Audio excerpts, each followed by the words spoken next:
Morning, everyone. It is Monday, December 5th.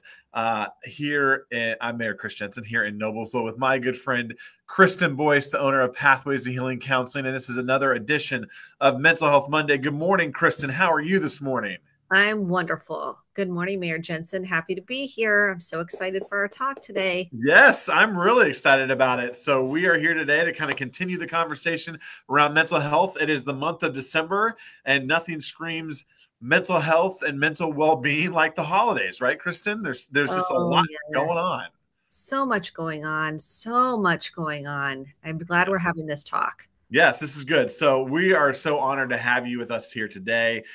Today we're going to cover kind of the 5 Ps that keep you stuck in disconnection and depression. So I was looking at my cheat sheet there for a little bit there for you. So this is a great thing. I love easy tricks like this to kind of go over some quick tips and some ideas on how we can work ourselves through some depression, especially this time of year. So, but before we get on any of those topics, we're going to talk a little bit about square breathing, one of my favorite exercises, and I'll let you take us through that exercise, Kristen. Thank you so much. I'm so glad that we can do this together. This is an exercise I recommend if you're just joining for the first time that you start immediately. And what it does is it helps center you in the present moment and re-regulate your nervous system. We start with placing our feet on the floor. We take a big inhale through our nose, kind of belly to the spine. We're going to inhale for 4, hold for 4. To count, you can either count 1, 2, 3, 4 in your head, and then we're going to slowly exhale out our mouths like we're cooling a cookie for the little kids or cooling soup, and for 8 counts. And what we're doing is we're recalibrating, recentering. If you're feeling anxious, that's usually because you're thinking about the future. If you're feeling depressed, there's something probably unprocessed in the past. And the breath can help bring you into the present and center and ground you into your body, which oftentimes we disconnect from. It's so important that we're connecting to our bodies and our nervous system. So let's do 2 breaths together. We'll start with feet on the floor, pressing into your feet so you can really center your nervous system. Big, deep inhale through your nose. Hold and slow exhale.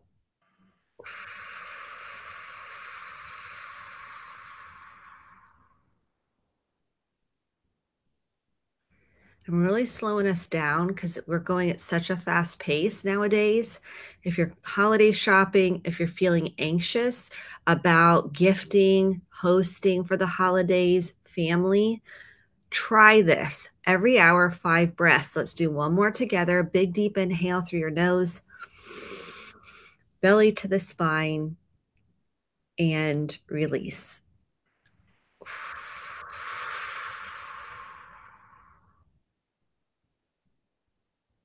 I really kind of feel like I'm letting all the air out of the balloon so we get the full benefit of a deep breath. The more shallow breathing we have, the more anxious we're feeling. So you really have to cue your brain to get more intentional about taking that big, deep inhale through your nose. This is an exercise that I preach all the time about. It's something that is so easy to do, especially this time of year. I was using it a lot last week. Personal anecdote, my Julie Jensen was in Florida for a girls trip last week, which was awesome for her. I was so happy for her to get away. But so it was me and my 4 awesome children who rocked it, did phenomenal, but there were still some logistical things we had to work through. And so we did a lot of square breathing. And I think I've told you before, my almost 6-year-old Hank will be 6 on Friday. This is a great example. If you are a parent that, our kids mimic our behavior so much. And even this weekend, I was at a basketball game. My mom, who I'm sure is watching, will laugh, but I told Hank he needed to settle down for a second. And he just started doing some deep breathing right on my lap, which was just adorable. But again, shows you can model that behavior. And if kids can catch on, if Hank Jensen can catch on at 5 years old, that makes me really happy because I do think that'll help him regulate some of his emotions going forward. It'll change his life. Yeah. Honestly, it'll change his life because we all are going to go through pain. Those are givens. We're going to go through pain. Yep. We're going to have trials and tribulations. And if we know how and equip our children on how to move through it and take care of ourselves, in the midst of it, there's no greater gift. So happy birthday, Hank. Happy birthday, Hank. Yes, 6 years old. Hard to believe. So before we get into kind of these 5 Ps, which I think is just a great topic, I'm excited that we're tackling here a little bit today. But I wanted you to kind of, first of all, if you have any questions, if anyone's watching the show while we're here live, feel free to type those in. If you want to say good morning, that's great too. We love to hear from folks. We know we have folks all around the world who tune in. So feel free to chime in at any point in time. If we don't have the answers while we're on the show, we'll follow up with you later and get some help needed to you at that point in time. But also, you hit on something in the intro to this topic that I think is something that we've driven home a little bit over the last couple of years, but it's the difference between anxiety and depression. Do you want to kind of recap that again? Yeah, and it's important for us to notice. So the question is for everybody listening, kind of ask yourself, when you have emotions come up, am I worried about the future? Am I thinking about, are my thoughts focused on the future, which is anxiety? Or am I really focused on the past and maybe regrets, some sadness, maybe some unprocessed trauma? That really leads us towards depression. That means we've suppressed, probably because we didn't know how to process it in real time, or maybe it wasn't safe to do that.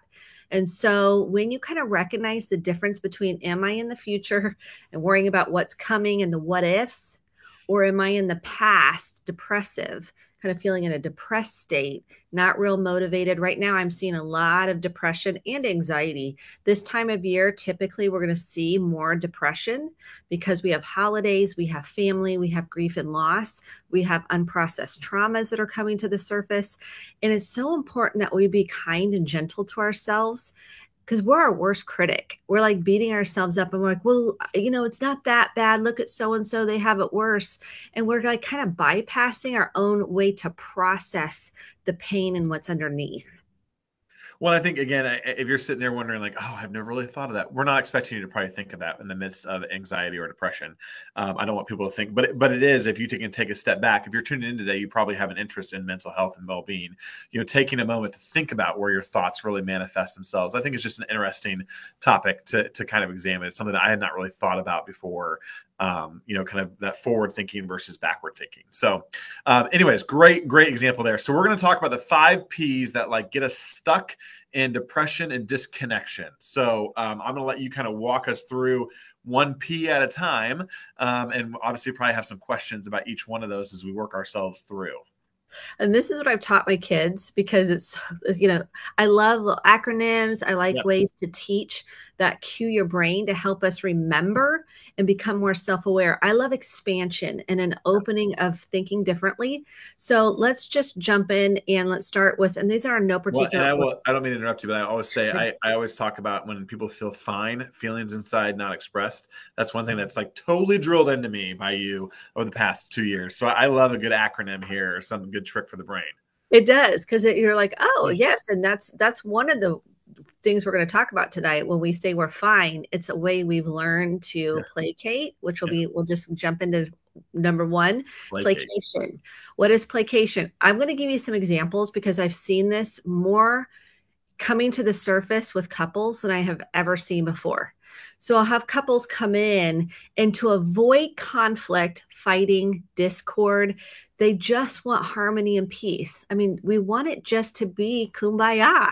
And in reality, what we do then, and we learn this as a child oftentimes with teachers, with coaches, with family systems, we learn to give the answer that we think the parent wants to hear, or that the partner, looks like you got things. I got some thoughts in a minute, but you keep going. And so we say what we think the person wants to hear, and we bypass sharing our own truth. And I don't mean vomit on somebody. I mean sharing the true, vulnerable, transparent way you feel. And so let me give you an example. So if a couple says, what do you need? And the person says, I don't know. I mean, I don't really need anything. It's almost like they're not consciously doing this, but they're almost like, I don't want to even start this, because what if you pick apart what I need, or you shift blame it back to me and say, well, you don't do that for me. You don't, empty the dishwasher without being asked. And so they kind of flip it. And so people don't want to get into it. So it's easier just to say, I don't have any needs. I don't know. I'm fine. You already expressed, we already went into what I'm fine is, or telling the person what they want to hear. That's placation. And what I'm finding, here's the end result. So we play the movie out, we placate our whole lives. Then we're in a marriage for 20, 25 years. And this is the reality I'm seeing.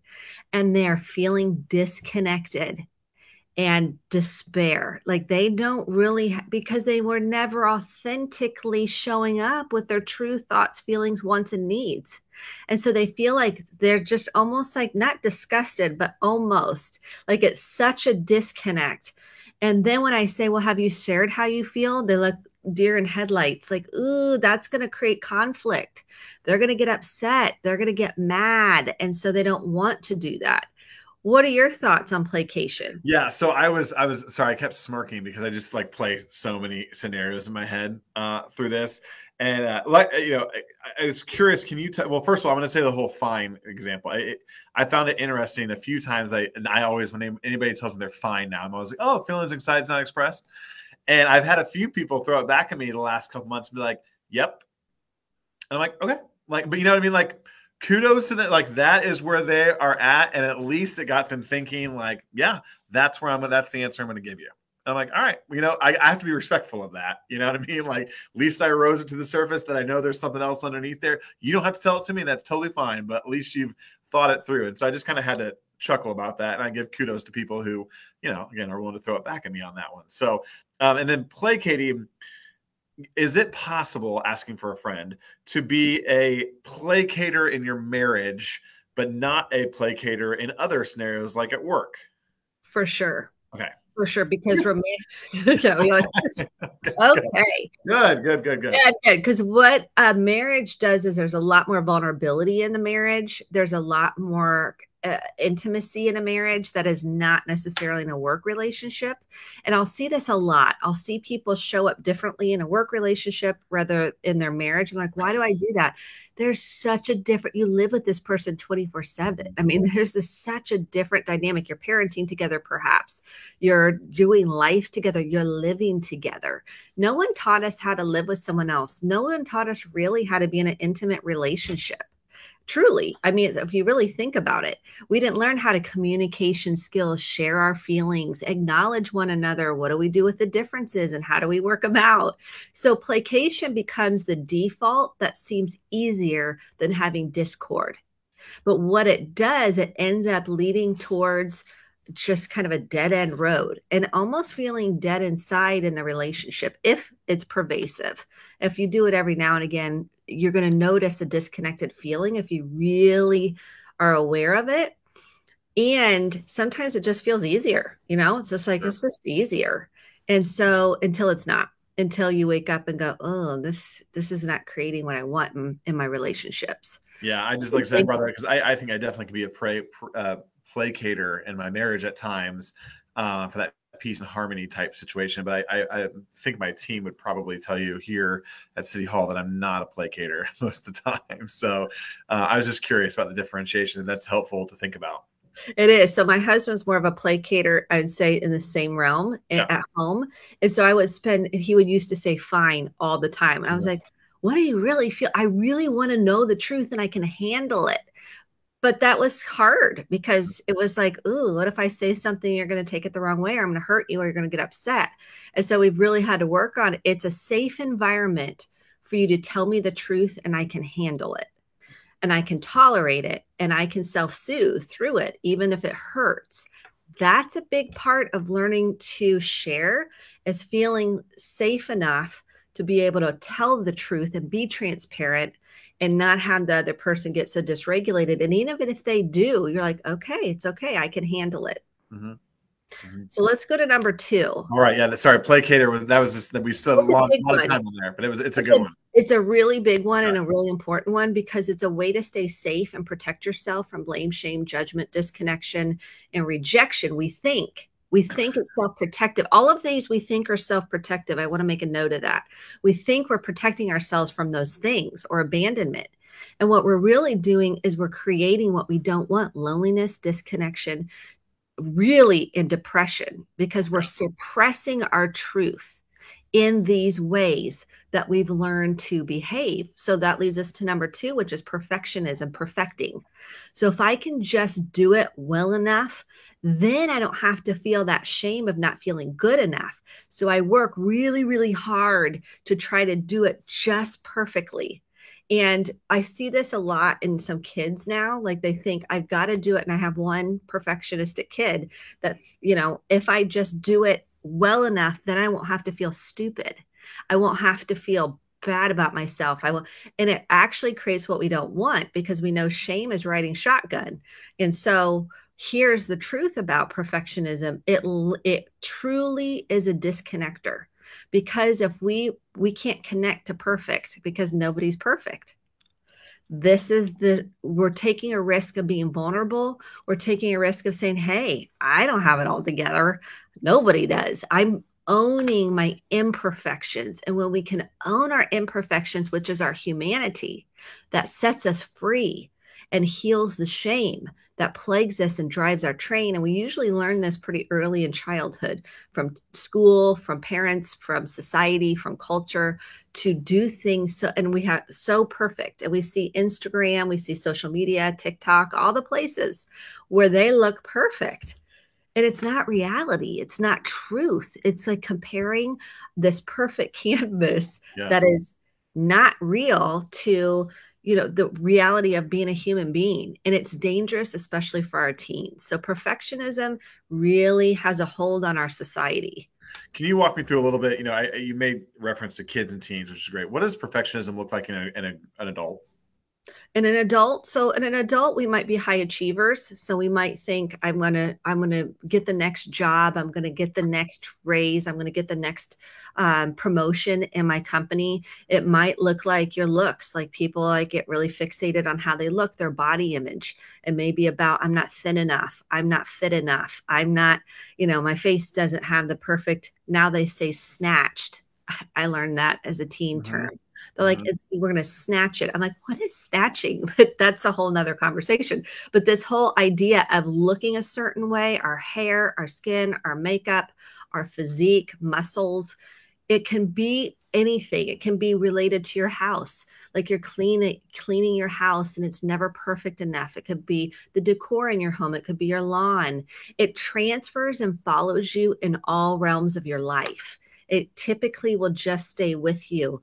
And it starts pretty early in childhood. So what I have people do is I have them do kind of a perfectionism timeline. What does that mean? It means I look at, can you float back and remember when it started? It might have been in 2nd grade when you had a project due and you had to get it up in front of the class and do a poster on your project. And you wanted it to look just the best in the class, because then you wouldn't be judged. Maybe you get an A+ from the teacher, you get words of affirmation. So it starts pretty early on. And then we have a timeline to see in what other areas and how old were you and what impact that had on you. And then what are your current patterns of perfectionism? And how is that leading you to depression? Because you'll never hit, it's a moving target. It'll never be perfect enough, because we're imperfect people. Yeah. Yeah, it looks like Joni chimed in on somebody you advocate for a lot, Brene Brown. Sounds like she has a good book on imperfection. So great. Gifts of Imperfections. It's a great book. Yes. Thanks, Joni, for chiming in on that. That's awesome. Good. All right. Number 3, we're going to get into pretending. I see this so much. We pretend we're okay. We pretend, and this goes back to being fine. And it's almost like, have you ever heard the saying, fake it till you make it? Oh, yeah. It's big. I'm pretty sure I use that a lot. I'll stop. No, well, this is training that we've been taught. And I remember listening to Zig Ziglar. I don't know if you remember Zig Ziglar. He's a big motivational speaker. I'd put it on before I went to work. This was 25 years ago. And it would be like, just positive your way through it. Like, fake it till you make it. Pretend like and I love Zig. So there's some positives there. And it was almost like, pretend you have it all together. And I did that for so long. I would just go in there and literally, I just put a smile on my face. It's masking what's really going on. And it would create such disconnection because I didn't really share anything. So I wasn't really connecting to my coworkers because they thought I had it all together in this perfect life, which was not true. Of course, I had bad days and sadness and grief, but I didn't share anything because I didn't want that vulnerability felt like, oh, then I'm not professional. Oh, they're going to think I don't have it all together. And it creates what we don't want again, which was that disconnection. So vulnerability has been a journey for many of us because we're afraid what people think of us. And that becomes a way we live our lives, masked, because we're trying to manage what other people think of us. And here's the truth, we can't. And when we do vulnerability, we feel like, well, now they're going to think XYZ of me. No, that's leading us to number 4, which is projection. So can I pause real quick and ask about yes, pretending real quick before we go to projection, even though it was a wonderful segue there that I just interrupted you on. But placate versus pretending.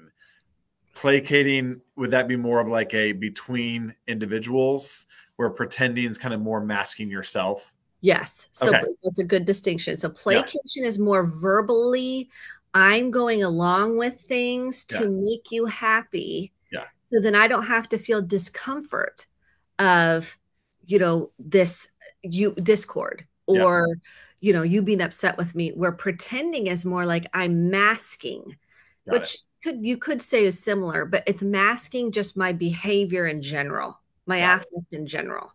Got it. Yep. I just wanted to pull a parallel there because there are some similarities, but I learn better too if I pull back and kind of talk about them simultaneously. So perfect. I love that because that helps everybody else to go, okay, well, what's the difference between these two? Yep. So we go to projecting. Projecting is so important. I cannot emphasize this enough. What is projecting? Projecting means I am putting how I feel or what thoughts I have onto another person. And I am convinced that that's what they think or feel when I have literally no idea. I will have people come in, couples especially. They'll be like, I'll say it, but I know what they're going to say. And that may be true, right? Because we've lived with the person for so long, we kind of have an idea. And what I'm doing is I'm more interested in breaking patterns of projection and tolerating that the other person, it may have the response that they have. So when I recognize I'm projecting, usually there's a shame story that goes along with it. What's a shame story? A shame story says, I'm thinking about what they think of me and they think I'm stupid. They think I'm not good enough. They think I'm going to think that they're, XYZ. I'm projecting. Think of it like I am a laser beam putting thoughts into their head or their feelings. And I'm convinced that that's what they think. If I would say how I really feel, then they're going to get mad, which they could, and they're going to think I'm an idiot, which we don't necessarily know. But what if I don't do that? I'll tell you, if you don't show up with your true, authentic self, you will never, and I do mean never, and I rarely use that word, will feel a deep connection with the other person. You just won't, because there's nothing to connect to. It's not, I've got almost like a barrier there to connection. So if I'm with somebody and I'm convinced that they think I'm an idiot and I'm projecting that they're upset with me when really they're not upset with me, but I'm convinced that they are, there's this white elephant dynamic and we're not really connecting. The other person has no idea that I'm feeling like they think I'm an idiot. And so now there's not an ability to connect, and it's tolerating that people can have their own thoughts, feelings, and opinions, and I can't control that. It's a surrender. When we have projection, there's an invitation for surrender because control is an illusion. You can't control what other people think of you. That's hard. That is hard. How is that similar to, we've talked on the show about like the story you're telling yourself, yes. About somebody. Is that the same? Are we walking on the same path there? We're walking a very similar path because oftentimes with projection comes with story writing. Yeah. And so we could feel like for example, let's take another example with parenting. This is so important. Okay. Let's say your kid is at the lunchroom table. And I love this because this is true life, is at the lunchroom table, sitting by themselves and they come home and they're like, nobody will sit with me. Now my middle school self is starting to project how I would feel if I was sitting alone. Okay. Instead of me asking, how are you feeling?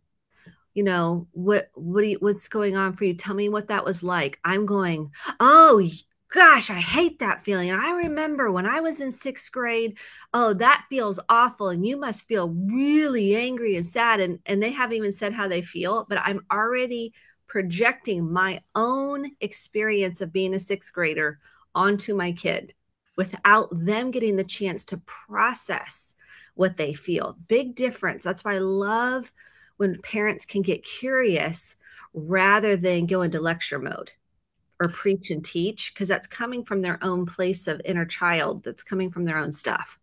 Yeah, we have you're hitting a lot really close to home. We have a 6th grader at home, and there's this, I'm just smirking by hearing these things. There's so many applicable pieces to what you just said right there. And honestly, Julie Jensen and I have talked a lot the last couple of years or so about storytelling and kind of like trying to call that out in the moment at times on both sides of like, I think what, you're telling yourself this and you're not hearing me and vice versa, and trying to call it out in the moment, which has been at least helpful for us to acknowledge. That's so huge. Yeah. That's so huge. That's huge progress. Yeah. That's the benefit of these 5 Ps and working through them. I know we haven't gotten to the 5th, but we get to progress. Yeah. We get to process it. So those are my other side of the Ps. Yeah. There's more P. Process, and we get progress. Love it. Amazing. Okay. The last one we didn't get to. So we got projecting, placating, perfecting, performing. Did we get to performing? We didn't get to performing. Performing is number 5. There you go. So, okay. Performing is when it's similar to pretending, but we're at a bigger, I would say, here's the level up of pretending. Performing almost is I'm a different person. Like acting on it. I'm acting as if I'm this person, when in reality, I'm more like really not. I don't really like people. I'm introverted. But I'm pretending, I'm performing as if I'm outgoing. Some of these are social skills that we learn, but really when we're not being our authentic selves and we're taking on a different persona that isn't authentic, that's what I'm talking about when I say performing. I'm not being my authentic self. I'm being who I think these people want me to be. And so there's a lot of disconnection, loneliness, and depression that comes with that. So a lot of work I do is helping people be who they really are, not taking the masks off, not pretending. We don't perform. We start connecting and nurturing the parts of us that are really who we are. Not the conditioned parts, not the program parts, the authentic parts. And by working on that, you really then take away that last P, the performing P. A lot of these are started to be stripped away. Now, some of them will keep coming up because they're just lifelong journey patterns. Placation in particular, perfecting and masking, that pretending can be kind of ones that keep coming up, and projection for sure. Performing, that's not something that we're talking about like, I don't feel like going to a party tonight, but I'm going to go to a party and I'm going to put on my best self tonight because I just need to get through it. Like, that's not what you're talking about, because there probably are situational times where you're just going to muster yourself through something. You're talking a much broader, more self-identity life. Yes, self-identity, where I have kind of abandoned my authentic self to be this person that doesn't feel really like it's me. Yeah. And I'm miserable because of it, because I don't really, I'm not connecting with anyone because I'm not really myself. Right. I'm not connecting with myself.